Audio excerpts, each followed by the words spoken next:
Welcome to Season 2 of The Shift, Stories of Resistance and Resilience, a multi-platform conversation series produced and hosted by me, Mark Travis Rivera, the professional storyteller. I believe that stories have the power to change the world.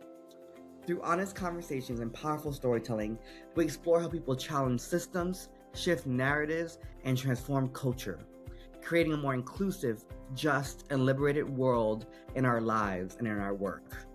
Here on this podcast, you'll hear from changemakers, truth tellers, and community builders who are using their voices and their stories to move us forward. So if you believe in the power of storytelling to spark change, you're in the right place. Listen closely, take notes, recognize our shared humanity. This is The Shift.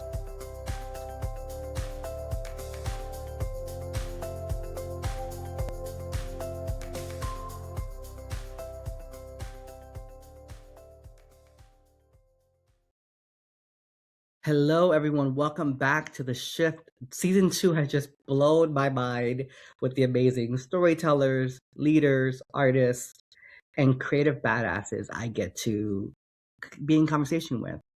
And today's guest is someone I met a few years ago through Creative Mornings ATL. And when I tell you she is so dope, her work is so dope. She gives me immense hope that this creative life that I've chosen for myself is a life filled with possibility, daring creativity, and an endless amount of abundance. Today's guest is the one, the only, Amena Brown, a spoken word poet, author, and performing artist whose work interweaves keep it real storytelling, rhyme, and humor. A proud graduate of Spelman College and previous poetic partner for Tracee Ellis Ross's natural hair brand, Pattern Beauty, Amena is the author of 5 spoken word albums and 3 nonfiction books. Her new book of comedic essays, Never Tell a Black Girl How to Black Girl, is available at your favorite bookseller. As a stage performer, Amena turns arenas, theaters, and performance venues into living rooms where the audience and her readers can make themselves at home. She lives in Atlanta, Georgia with her husband, DJ Ope Diggy, and their dog, Kane. And she's my guest today on The Shift. Welcome, Amena. How are you? I'm great. I'm so excited to be here. Mark, thank you for the invitation. This is wonderful. Thank you for being here. I know you're in the middle of your book tour. I know you're getting ready to go to Essence Fest. So I just want to say thank you so much for making time and squeezing me in. I don't take that for granted. I always say time is the one currency you can't get back. So I appreciate you It's spending some true. time with me today. So Yeah. quite a bit about your professional highlights in your bio, but tell me more about who you are outside of the work highlights I read in your bio. Mm, um, I am a Southern girl. I am also a military kid. So I was raised living a few different places, which I think really served me well. You know, as a kid, it's hard when you're always like bopping around and moving around places. But now I'm so glad I met so many different types of people and different walks of life as a child growing up. But mostly I have spent my upbringing in the South and now have lived in the South more than I have lived anywhere else. So I'm a Southern girl. I fry chicken. I contain multitudes. I read Toni Morrison and I watch Love After Lockup. You know, I'm here doing as many of those things as possible. This is unrelated, but you just said that love after lockup, and the amount of men in jail with dating apps on Facebook dating baffles me. I'm like, first of all, why do you have a cell phone in jail? Second of all, why are you on Facebook dating? And I'm just flabbergasted. Hmm. But neither here nor there. I I just have to say that because it still like floors me. But you when I first met, I want to share a little bit about how we first met because we Yeah. met through mutual friends, and you are the chapter host for the Atlanta chapter of Creative Mornings, and it's a very cool concept.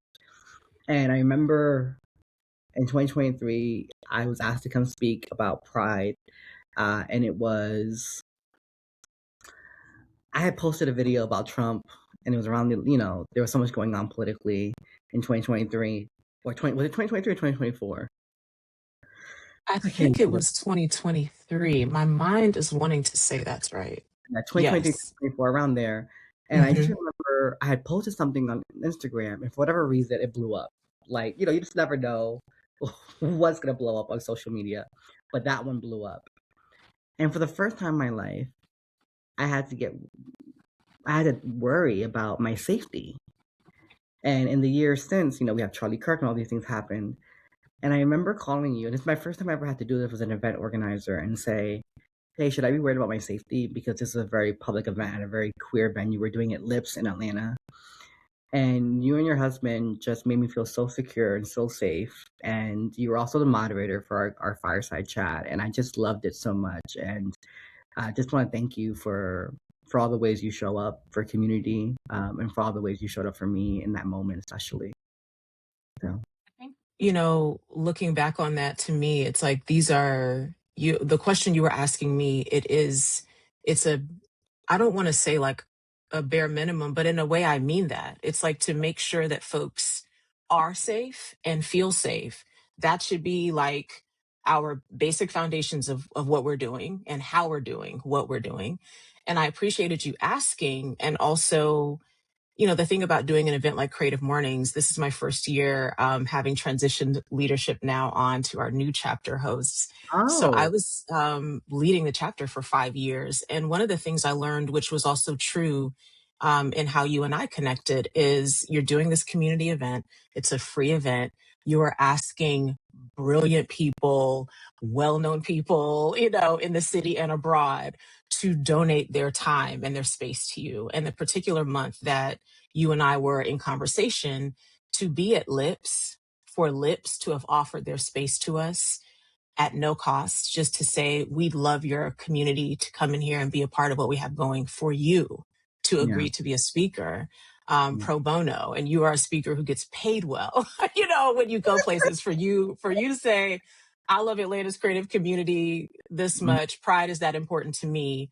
I would, donate my time, someone just as brilliant and as inspiring as you were to our audience. So for me, I'm like, that should be our minimum, to make sure that folks feel safe and are safe. Because sometimes you can feel safe and you're not Right. actually Yeah. safe, I mean, right? there's Yeah. so much psychological safety we can guarantee someone, and only so much safety in general we can guarantee someone. And given the current climate of violence against everyone, Yeah. for the first time in my life where I had to worry about that. And I think Yeah. now that has become a standard thing for me in person. For any in-person event, I asked, what is your safety protocol? And I never Hmm. had that prior to 2023. And given all that's happening, I just want to say thank you for that. But also, and this leads into one of the questions I'm going to ask you, so I'm not getting to that yet. But I want to ask you, we ask every guest this question. This podcast is called The Shift, Stories of Resistance and Resilience. And The Mm. Shift was out in 2023, but it became a multi-platform series last year. And I really felt when Trump 2.0 began that the only way we're going to survive this time in our country is together, that we need to recommit to communal way of living, to cooperative economics, to communal care. And so I created this podcast with a sub focus on storytelling and meeting with different people across industries and experiences to talk about how you remain resistant and resilient during this difficult time. And so for you, we know that Black women have been the most impacted economically by the Trump 2.0 policies, with unemployment being among the highest for Black women than has ever been in recent history. And we know that you as a woman has less reproductive rights than you did, a few years back. And there's all these things that are happening in Trump 2.0. And I just have to ask, how do you continue to resist and be resilient in this time? What is your personal concept of resistance and resilience? Mm. I think two things are happening or started sort of percolating with me at the beginning of this current administration. And one of them was really dialing into, how did my ancestors survive this Mhm. country? Because my ancestors have survived many seasons and administrations here in America that were horrible.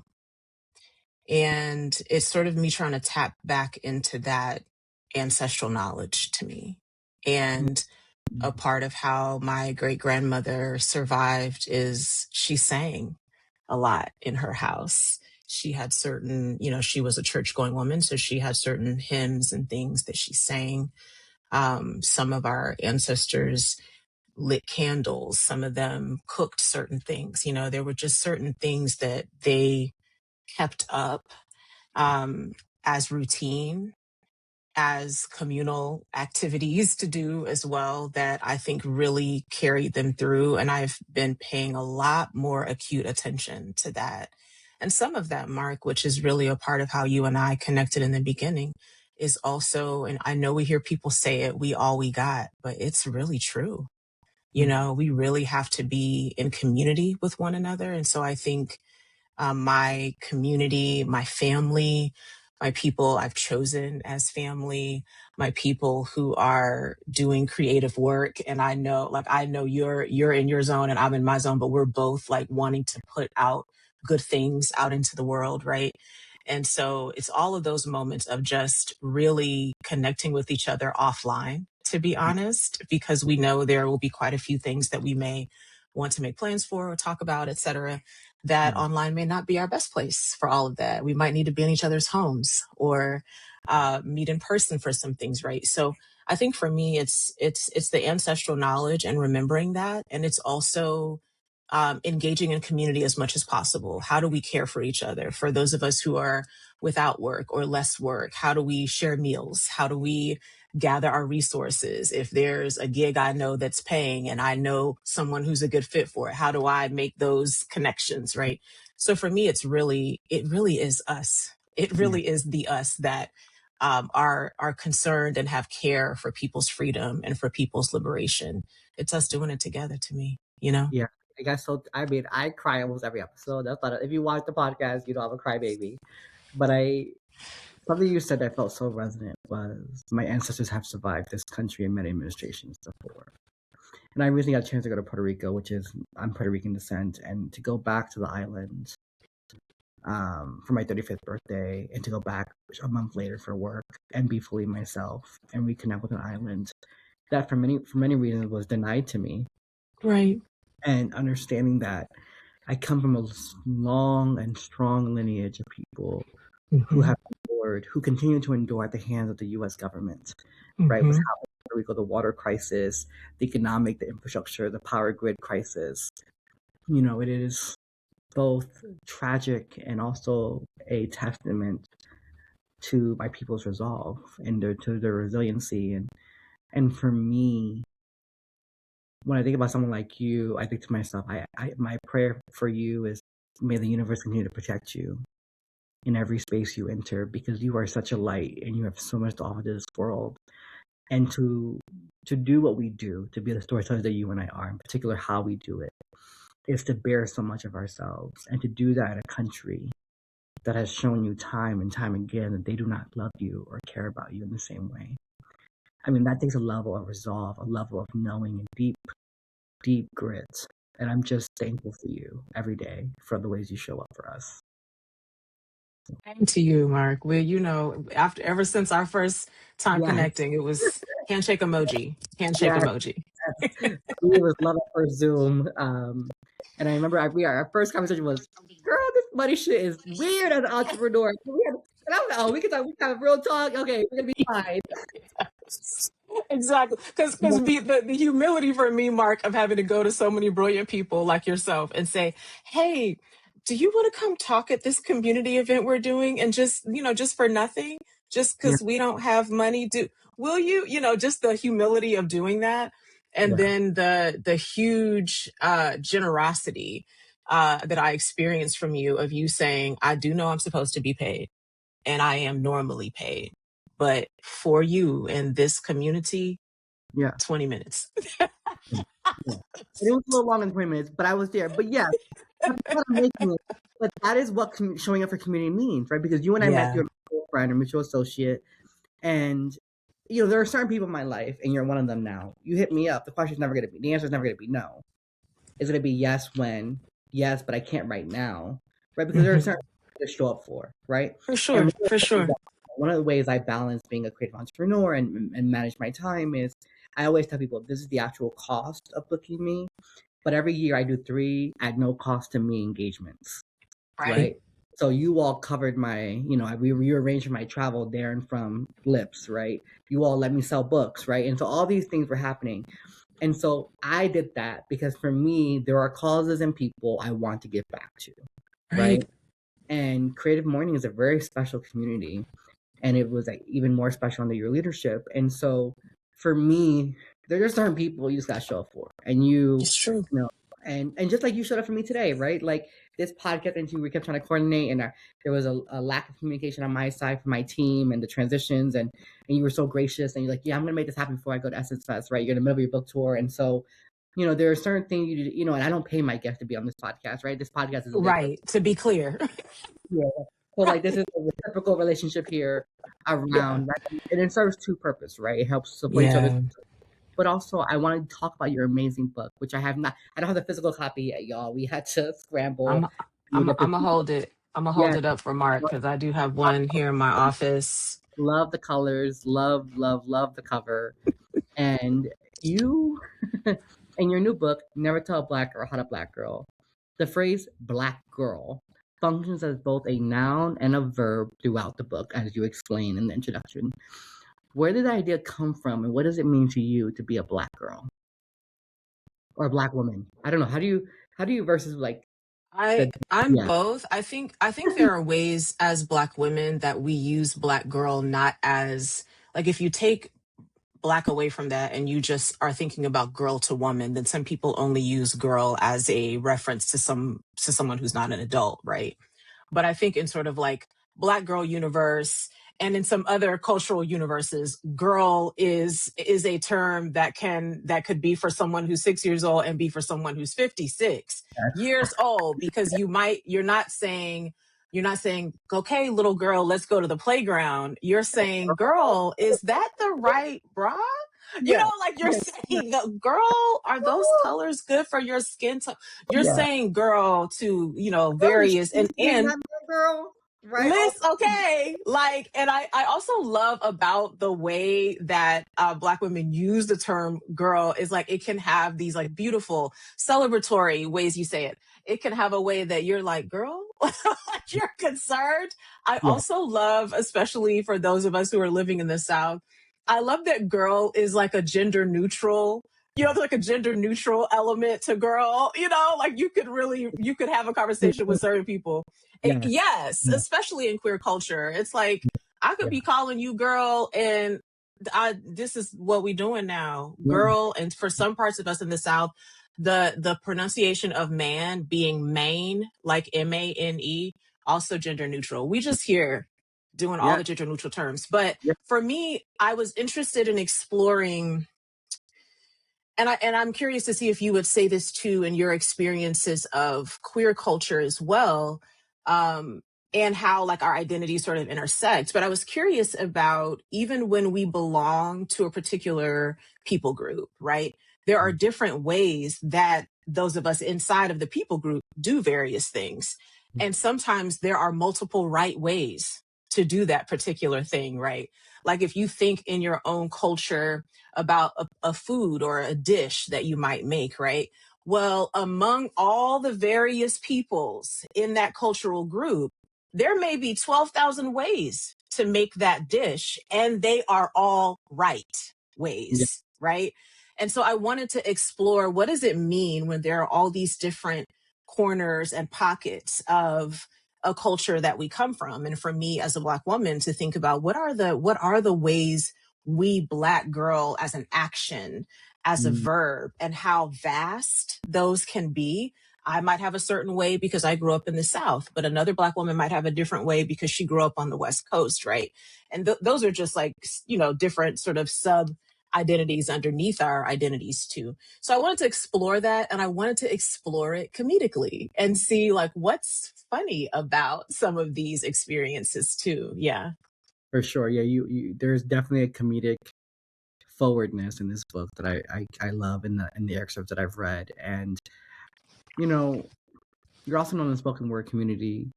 You're quite a big deal in every space you enter, but especially in the spoken word community, the performing spoken word community.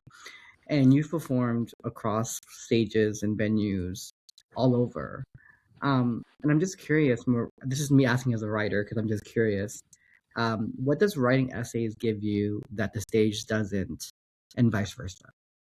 This is an interesting question because this is my third book.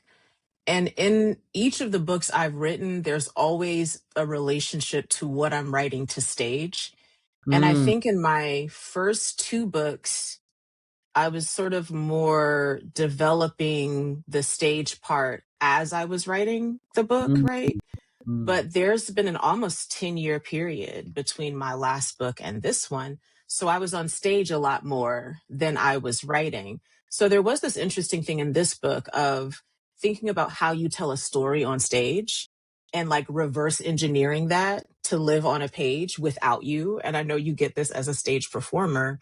It's like Yeah. when you're on stage, there's a way you could put on a particular facial expression to Mm. express a certain thing. I The mean, you tone, know, as a right, or even exactly, as a tone, choreographer, choreography. right, and as a dancer, there's like a way you might put your arm because it communicates this type of thing, but Mhm. there might be a way you choreograph this thing over here because it says that.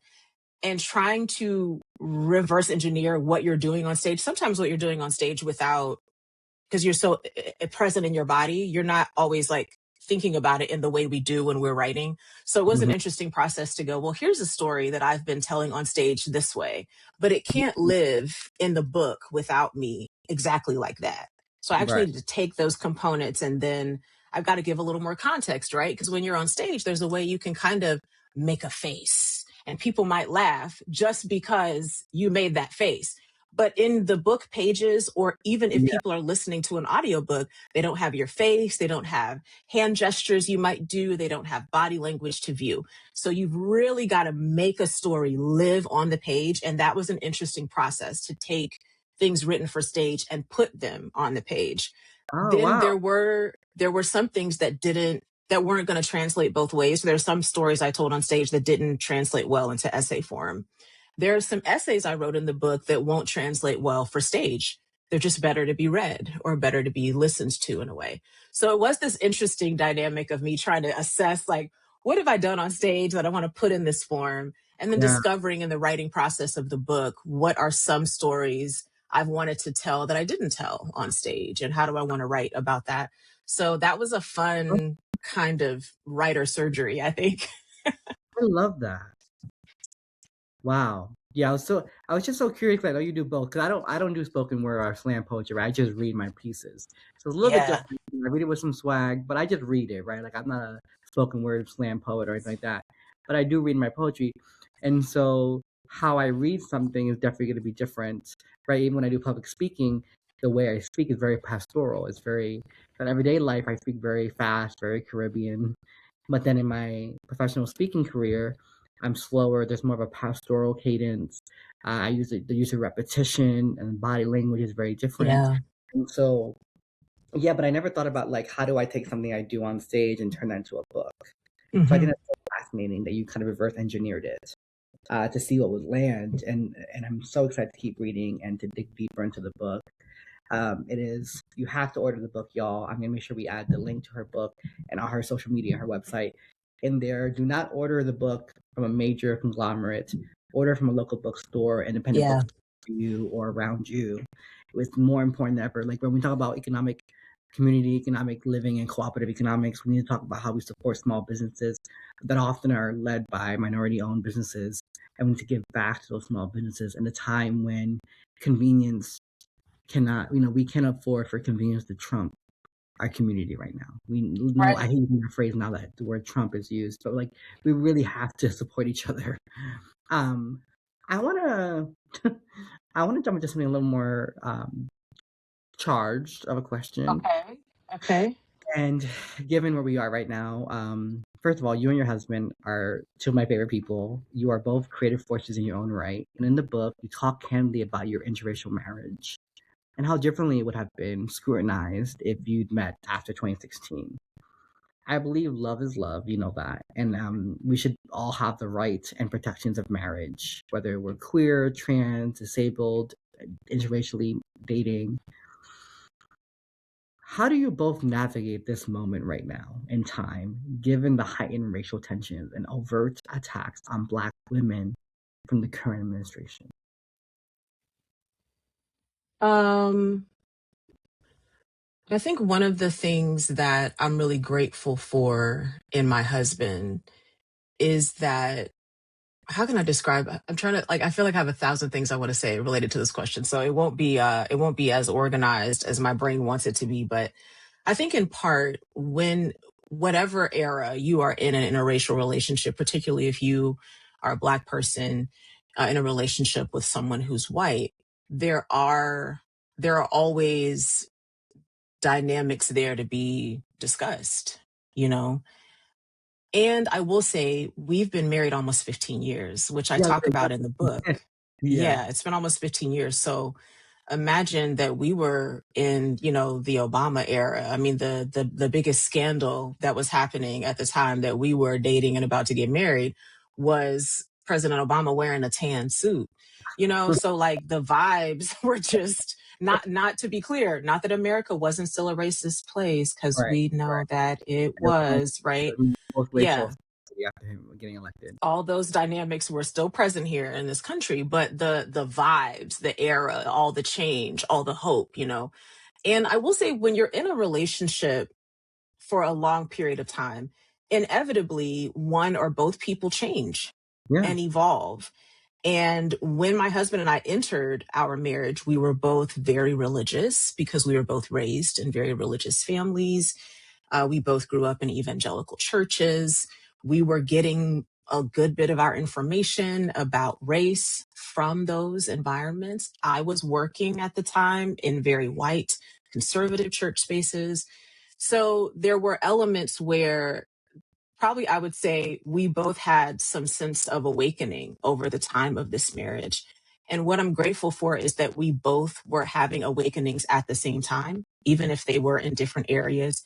I think when you're in a long term relationship, when one person starts waking up about a thing, if the other person still asleep, that's hard. yeah, Or if the other person's not willing to begin investigating or getting curious about what's happening. And I think it helped us that we were both like, wait, what? Like, about the types of churches we were raised in, about what we were being taught about that, questioning some of what we had been taught around race. How do we do that? Honestly, as we were dating, once we got married, how do we have these conversations? It definitely took a lot of education. It took a hmm, lot of community for us to have. And so, in some ways, Mark, I feel like he and I met at what happened to be a damn near perfect time for a Black woman and a white man to have met and started dating. yeah, Today, it's hard to say, like, it's hard to say how much more like paces I would have maybe put him through, paces that weren't required to me 15 years ago. But today they would have been. Today it would have been like, well, did you read this? Have yeah, you already watched the documentary about, like, it would have been those things. And so yeah, I think a part of what I was trying to get to in that essay, because in some of the environments Matt and I were in, there's sort of this way that an interracial relationship can be lauded, like it means progress, like yeah, it's one of the best things you can do and I just wanted to, like, dispel that and just say, my person happened to arrive to me with red hair and freckles, yeah, and I love him down, and I yeah, love him, right? yeah, It was a lightning strike that he and I, as human beings, would meet. And our relationship itself is not this, like, pinnacle of progress. We're two human beings continuing to disentangle ourselves from white supremacist ideas that we are breathing in the air here in America, right? That we're surrounded by, still disentangling ourselves from homophobia we learned in the religion that we were raised in. So it's just this continual journey, of, if you're going to be in a long-term relationship, you got to continue healing. You got to yeah, continue doing your own work on yourself and tending to the relationship. If you are in an interracial relationship, then you have other work in addition to that, yeah, and absolutely. other conversations to have. Yeah. So I hope that makes sense. And I will say this last thing that I've been adding to answer this question. In how I wrote this in this book, and I wish this for any of my readers, but in me writing specifically thinking about Black women, if a Black woman wants to be romantically loved, I want her to be romantically loved by who she likes, whoever Nice. that is. And I feel that way about my readers generally. The goal is the best love for you is someone who loves you as you are, who Yeah. accepts you, who makes you feel safe and grounded. And however that person shows up, if that's in a way you like, have yourself a wonderful time. But Listen, whether be be receptive to love in all forms, right? yeah, Because yeah. my friends often, because I often, I'm what I consider intercultural relationships, right? So a lot of my partners romantically have been Black men, some Black men of the trans experience, some Black men who are cisgender, um, and Afro Latino men too have approached me. But light skinned Latinos don't approach me, right? Like other groups don't typically approach me. The occasional white man will approach me, but I just have this thing around a white queer man in particular. I can't fuck with his politics, right? So like for me, it's Mhm. like, okay, take these identity aspects aside. Does this person embody other things that I value, right? So like, are they committed to being anti-racist, right? And that can be true of anyone, right? They're going to be have to, are they willing to be stand in the gap and protect Black people, especially Black disabled trans people?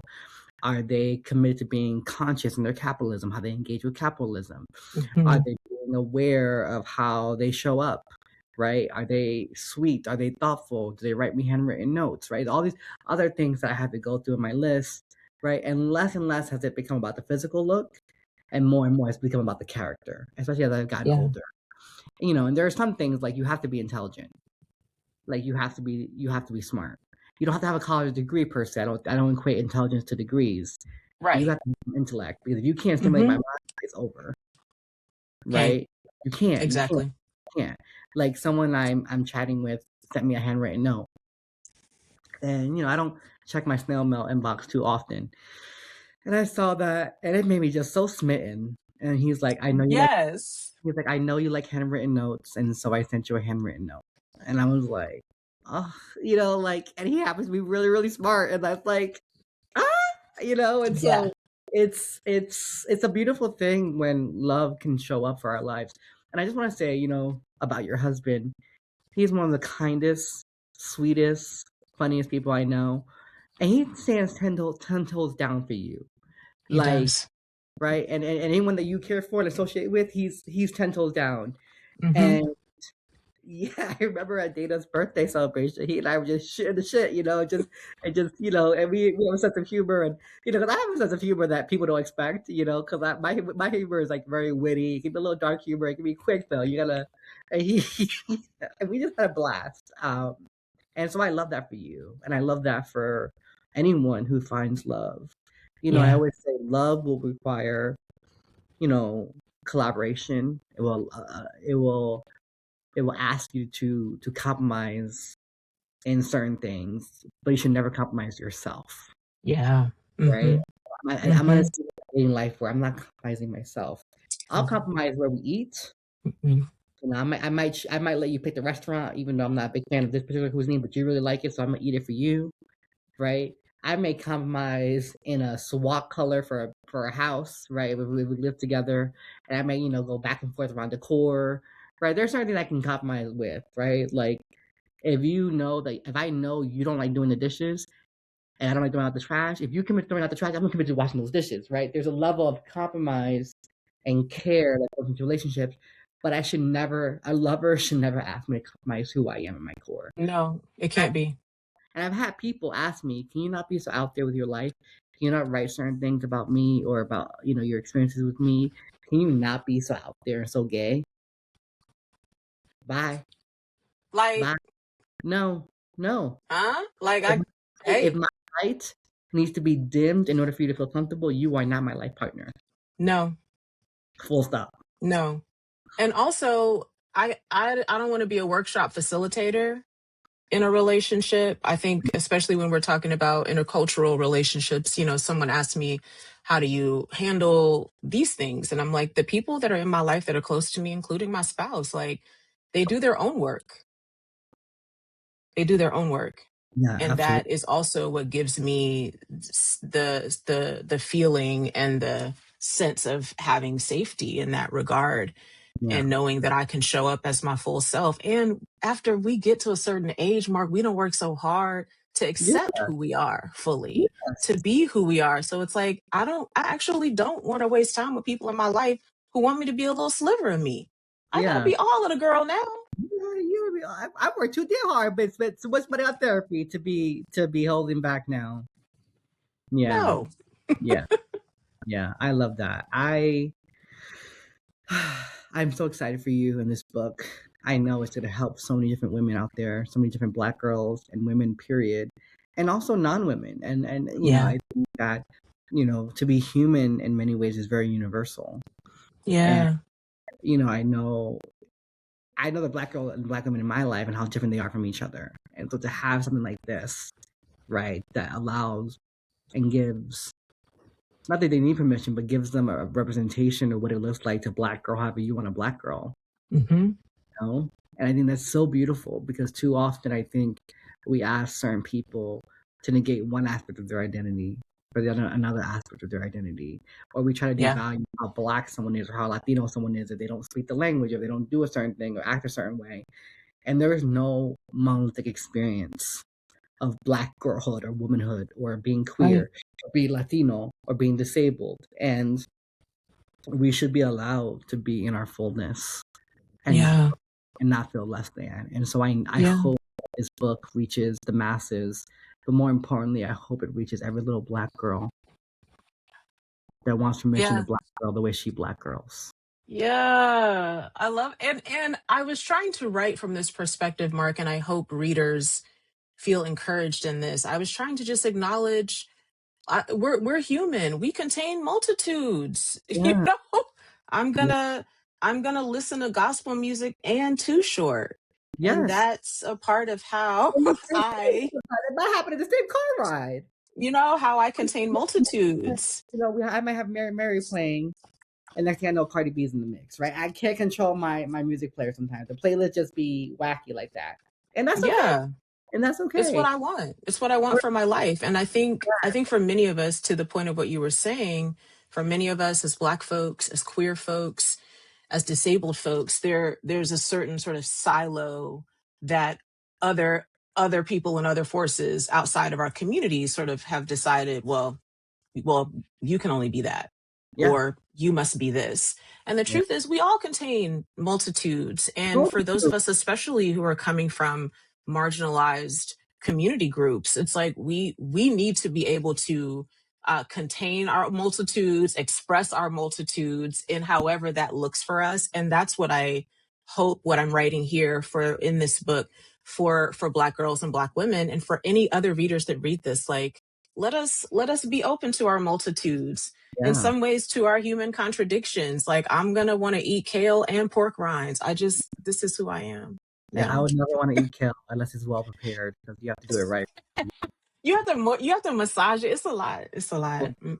I've had good kale cycles. My friend Amber Cabral put me on at her birthday party. She had the Caesar kale salad, and it was so bomb. I took some home, okay, and then it up this whole plate. And I don't even like kale like that. But listen, y'all, be sure to like, rate, and subscribe to this podcast. Share this episode. Make sure you buy and purchase Amina's work and her books, and support her and follow her on Instagram and all the things. All the things will be linked in the show notes. But more importantly, when you see a Black girl in your life, love her, hold her extra tight, tell her you see her, stand 10 toes down for her, because right now the Black woman in America is going through so much. And I'm noting I'm not saying Black cis women, I'm not saying Black trans women, I'm saying Black women, whatever that means, however that shows up. That's right. Because no matter how gay I am and no matter how femme I look, I know that as a man, I have male privilege, and I know that the women in my life, especially the Black and brown women, I would not be where I'm at today if it wasn't for the Black and brown women in my life. Yeah. And I have been a benefactor of Black girl magic, of Black woman wisdom, of Black and brown women surrounding me and uplifting me in ways that have saved my life. And so I'm immensely grateful for you, Amina. I'm immensely grateful for your work and for all the ways you contribute to us and bless us with your Black girl magic. Until next time, remember, we're not in this alone. We're in this together. Together, we're stronger. Be well. Thank you, Amena. Thank you so much, Mark.